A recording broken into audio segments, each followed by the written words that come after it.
Moretti, decano del Colegio de Abogados de Lima, señor doctor Enrique Bernales, señor doctor Luciano López, señor doctor Sergio Córdoba, estimados colegas, el día de hoy, con evidente acierto, el Colegio de Abogados de Lima ha decidido poner sobre la mesa la discusión de una ley que sin duda es, temáticamente hablando, una de las leyes más importantes que se dan en este gobierno.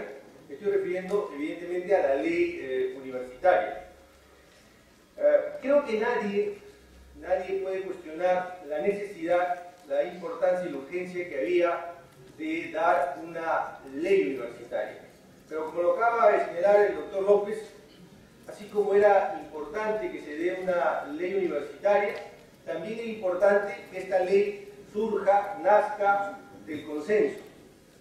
Porque déjenme decirles que las leyes no son solamente textos literales, palabras, clausulados o articulados, sino fundamentalmente las leyes, y sobre todo este tipo de leyes, son procesos, porque involucran relaciones, involucran personas, involucran instituciones, y más y fundamentalmente una ley como la ley universitaria. No pueden darse leyes donde haya ganadores y perdedores. Las leyes, sobre todo este tipo de leyes, tienen que construirse sobre la base de consensos, porque no son leyes que van a regir 1 o 2 años, son leyes que van a regir décadas probablemente. La anterior ley universitaria tiene 30 años, o tenía 30 años.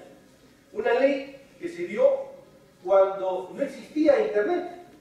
Una ley que se dio cuando no se hablaba todavía, con el énfasis que hoy día se habla y con el consenso que hoy día se reconoce a la globalización. Una ley que se dio cuando no había caído el muro de Berlín. ¿Qué duda cabe que había necesidad de una nueva ley universitaria? Pero además, porque sería cerrar los ojos, además, ¿qué duda cabe que existe una grave crisis en la educación en general y puntualmente en la educación universitaria? Y precisamente por eso había que tener particular cuidado en la elaboración y en la generación de consensos respecto de una ley universitaria. Pero además porque estamos hablando de algo que está muy vinculado al futuro del país, algo que tiene que ver con un elemento muy sensible de la colectividad, que es la juventud, son los jóvenes. Una ley que está finalmente enderezada a vincularse a la educación de los jóvenes, de los universitarios, que mañana van a conducir este país, sin ninguna duda, tiene que ser una ley que tiene que nacer de un consenso. Entonces, mis primeras palabras son para señalar que no hay ninguna duda que había necesidad de una nueva ley, pero tampoco hay ninguna duda, me parece, y esto ya sería suficiente o bastante si podemos llegar a este punto de encuentro, que era fundamental el consenso. Porque como ya lo ha dicho Enrique Bernales en un artículo, El Comercio hace unos días, lo más probable es que cuando cambie la correlación de fuerzas en el Parlamento, esta ley va a ser drásticamente modificada, si no derogada. Y entonces, ¿qué habremos dejado? Más años perdidos, más expectativas frustradas. Precisamente por eso, y me parece que en este extremo vamos a estar en consenso el doctor Luciano López, el doctor Enrique Bernales y yo, que era básico, fundamental, generar un consenso para dar esta ley. Pero el tema del que yo les voy a hablar es el de la autonomía universitaria. Pero para hablar de la autonomía universitaria es prerequisito hablar del propósito, del objetivo, o si prefieren ustedes, del fin de la universidad. Es cierto, es verdad, que de manera, digamos, inmediata, el fin de la universidad es generar habilidades, competencias, destreza, capacitación a los jóvenes respecto a determinadas profesiones, para que a través de ellas los jóvenes se realicen y puedan insertarse en el mercado, y para tomar una expresión generada por el doctor, o creada por el doctor Fernández Cesareo, para construir su proyecto de vida, que duda cabe que esa es una de las funciones de la universidad: generar capacidades, competencias, habilidades. Y para esto tiene mucho que ver el tema de la calidad. Pero hay una función de un mayor calado. Hay una función que tiene, digamos, una visión más profunda. O, si prefieren ustedes, concurrentemente tan importante como la que acabo de señalar. Me estoy refiriendo a la misión institucional de la universidad. La universidad es un espacio de debate, un espacio de pensamiento crítico, plural. Y las sentencias a las que ha hecho referencia el doctor López, precisamente, aunque tímidamente, recogen esta posición: que la universidad es una institución que de alguna manera resulta siendo una suerte de contrapoder. Y me adelanto a decir que la autonomía universitaria se define en el distanciamiento de la universidad, radical distanciamiento de la universidad respecto del poder, puntualmente del poder del Estado. Por eso es que no puede ser una voz oficial de la universidad. Y además también me apuro en decir que es un distanciamiento del poder empresarial, de esas verdades únicas, de esos modelos únicos. Y es un distanciamiento y rechazo, en cierto modo, aunque en el modelo nuestro tendremos que aceptar la convivencia, de que la universidad es una mercancía, que la educación es una mercancía. Entonces, no podemos perder de vista cuál es la misión institucional de la universidad si queremos entender la autonomía universitaria y si queremos entender también la calidad de enseñanza universitaria. De manera que esto para mí resulta fundamental. Y el propio Tribunal Constitucional, en sintonía con estas ideas, ha señalado que la autonomía universitaria es un derecho institucional. Y esto quiere decir que es una suerte de derecho reforzado, y lo ha aparejado con la libertad de expresión, lo ha aparejado con la autonomía del Poder Judicial. Y si me permiten ustedes, solamente respecto de estas dos garantías institucionales, tenemos que reconocer que cumplen un rol en el modelo institucional del país, en el modelo democrático del país. A nadie se le puede ocurrir que va a tener el Poder Judicial una suerte de supervisor, ¿no? Porque es un poder autónomo.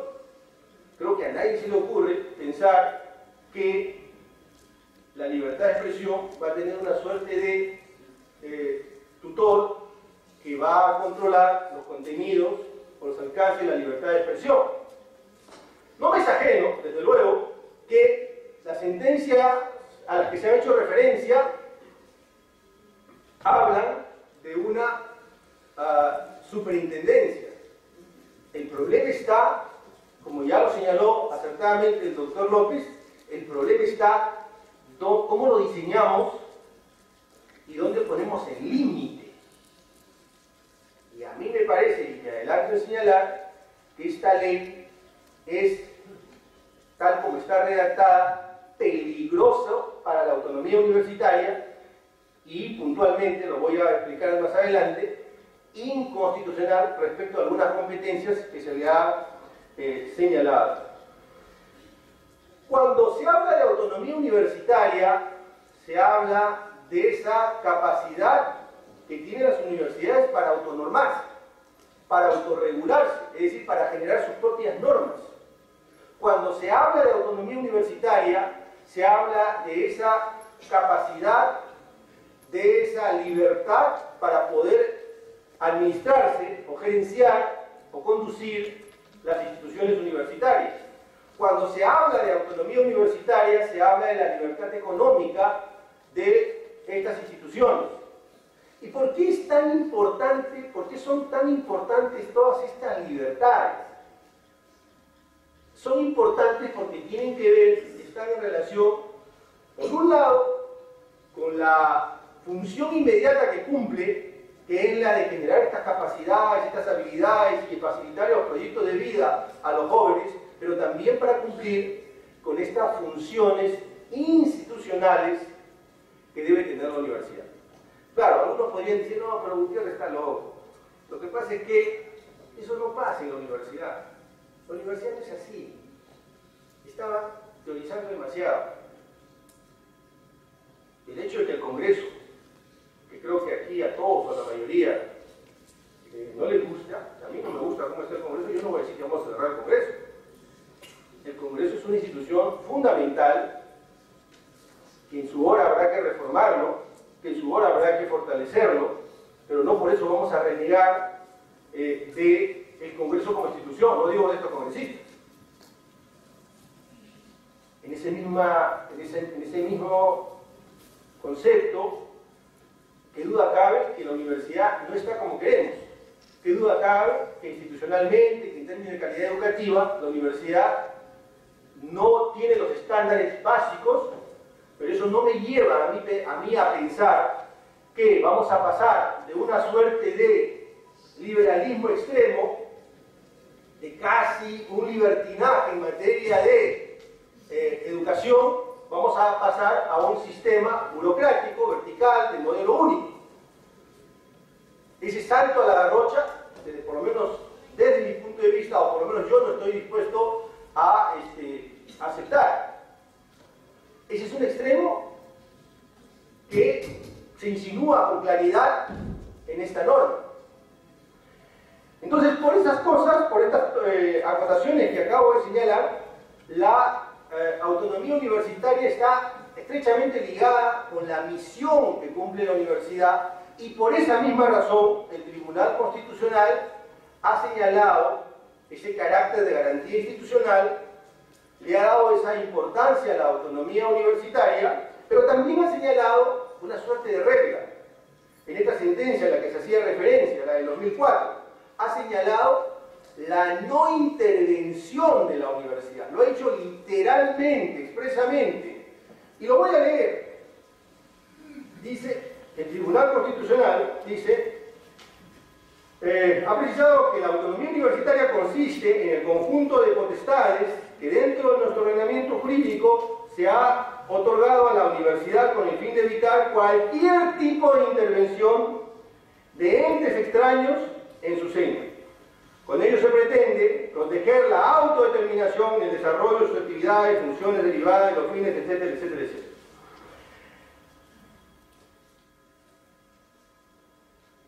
Por eso,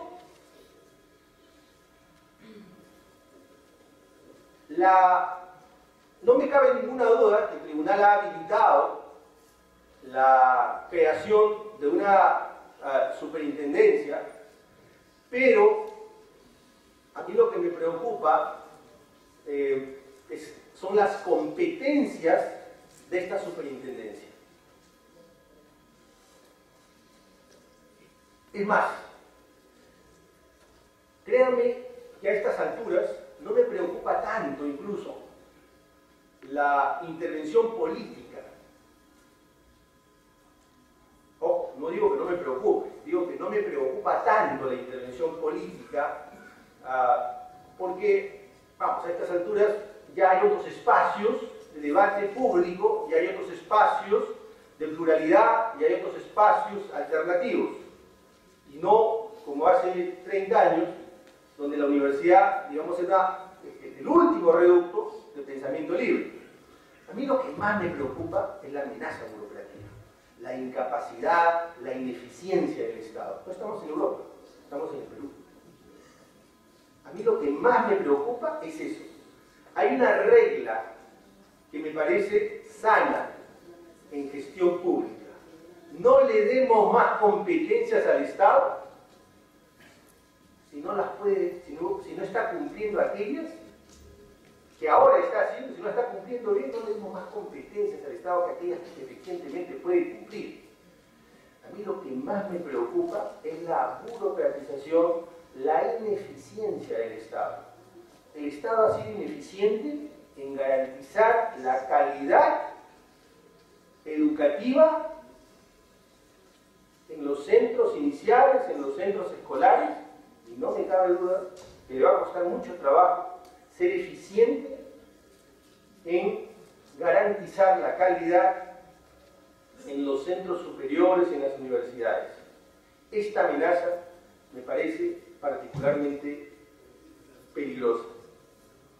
Pero, a ver, voy a poner un ejemplo. El boom de las carreras de cocinero, de gastronomía, ¿vino del Estado? El boom de la gastronomía que hoy las universidades tienen 2.000, 3.000 estudiantes de gastronomía. ¿Esto lo ha generado el Estado? ¿Ha sido la colectividad, jóvenes con una visión distinta, el mercado y las universidades acaso no han recogido esta realidad y han empezado a abrir facultades de gastronomía? Ha sido la sociedad siempre más rápida, ha sido el mercado siempre más veloz que el Estado. Me preocupa que sea desde el Estado donde se van a establecer los marcos y nos van a decir qué vamos a estudiar o nos van a determinar los parámetros puntuales de calidad. Ojo, con esto no estoy diciendo para nada que la educación no sea un servicio público básico. Y ese es un mérito, en todo caso, de esta ley. Porque la ley lo dice expresamente, que es un servicio público básico. Tampoco estoy diciendo que el Estado debe ponerse de perfil, el Estado debe ser un Estado ausente, o un Estado que está de huida. No estoy diciendo eso. Yo estoy convencido que el Estado, en materia de educación, no puede renunciar a su derecho y obligación de regular. Por lo demás, así está señalado en la Constitución y así está señalado en las sentencias a las que han hecho referencia aquí. Pero, vamos, conceptualmente, en lo personal, yo estoy de acuerdo con eso. Pero el problema es, ya en el siglo XXI, ya en el 2014, ¿cómo hacemos para que el Estado, que es burocrático, que es lento y que además a veces también existe esta tentación política, pero como ya les digo, no es mi gran preocupación, pero igual existe, ¿cómo hacemos para que no contamine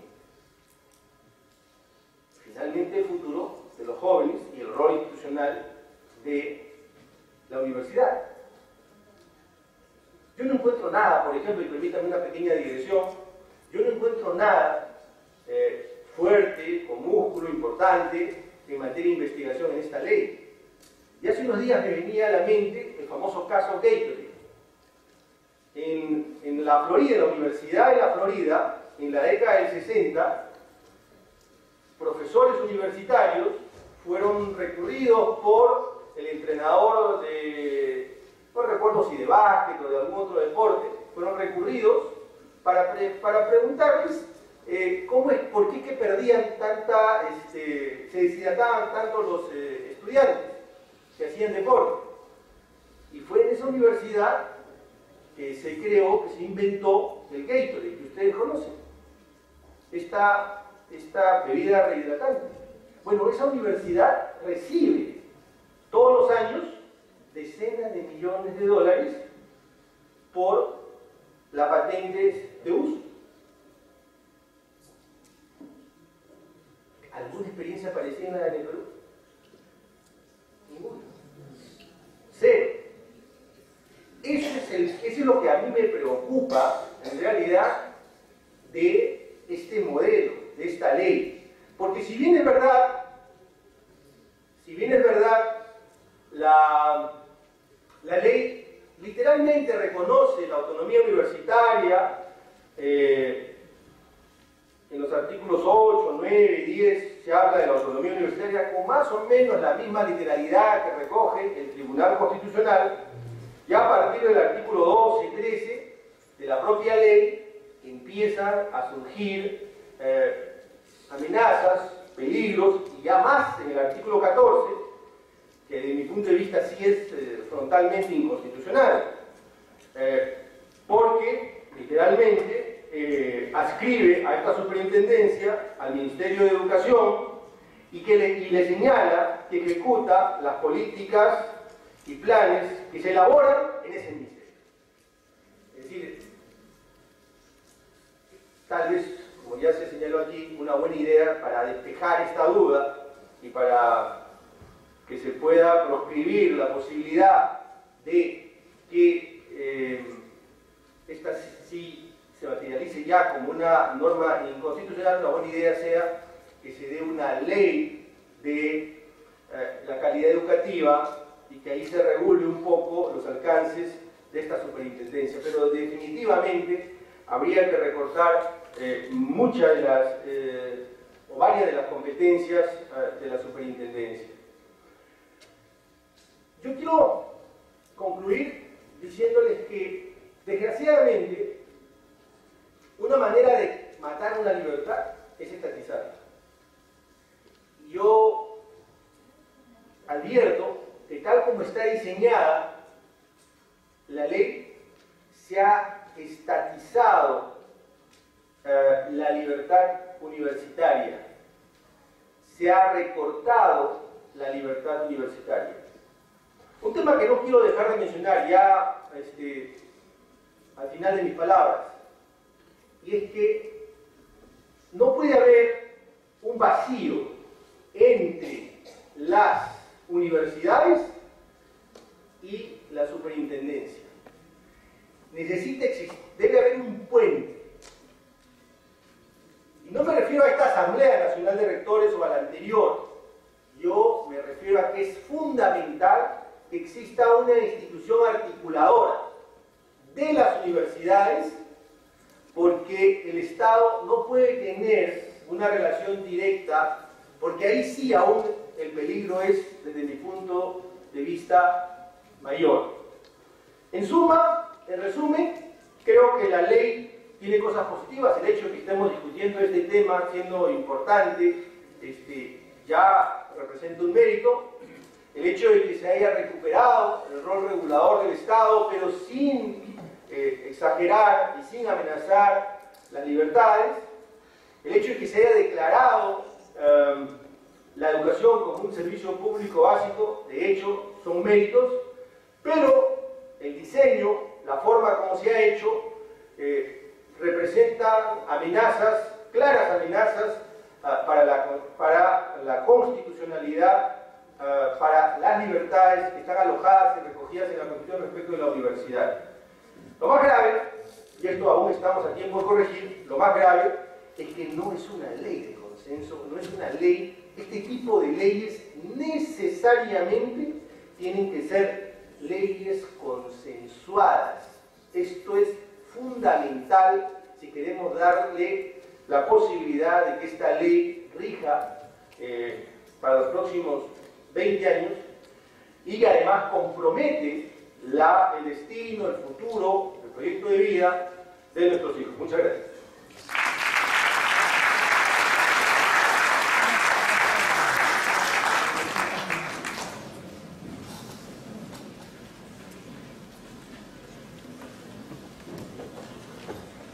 Muchas gracias, doctor Walter Gutiérrez, por su ilustración esta noche. La ley universitaria y su constitucionalidad. Ley número 30-220. Bien, el segundo tema está referido a la autonomía universitaria. Vamos a dejar en el uso de la palabra al señor decano de esta ilustre orden, el doctor Walter Gutiérrez Camacho. Adelante, doctor.